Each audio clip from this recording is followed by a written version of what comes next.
আজকে আমি বানাবো চিংড়ি মাছের কাটলেট বা পকোড়া। এর জন্য প্রথম ম্যারিনেশনের জন্য লেবুর রস, সামরিচ, গোলমরিচ ও লবণ দিয়ে ম্যারিনেট করে 5 মিনিটের জন্য রেখে দেব। এবার সেকেন্ড ম্যারিনেশনের জন্য এখানে ধনেপাতা কুচি, চার পাঁচটা রসুনের কোয়া, দুটো কাঁচা লঙ্কা নিয়েছি, একসাথে বেটে নিয়েছি। এবার এবার সেকেন্ড ম্যারিনেশনটা করে নেব। মাখিয়ে আবারও 5 মিনিটের জন্য রেখে দেব। এখানে আমি একটি পাত্রে ময়দা নিয়েছি, আর একটা পাত্রে ডিমের গোলা ও সুজি নিয়েছি। আমি এখানে ডবল কোট করে নেব। প্রথমে ময়দাতে কোট করে নেব, তারপরে ডিমের গোলা, সুজিতে আবারও কোট করে নেব। এভাবে আমি সবগুলো মাখিয়ে নিয়েছি।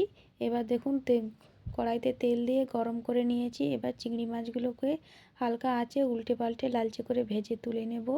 ভিডিওটি কেমন লাগলো প্লিজ কমেন্টে জানাবেন। ততক্ষণ ভালো থাকবেন, সুস্থ থাকবেন। ধন্যবাদ। গরম গরম পরিবেশন করুন।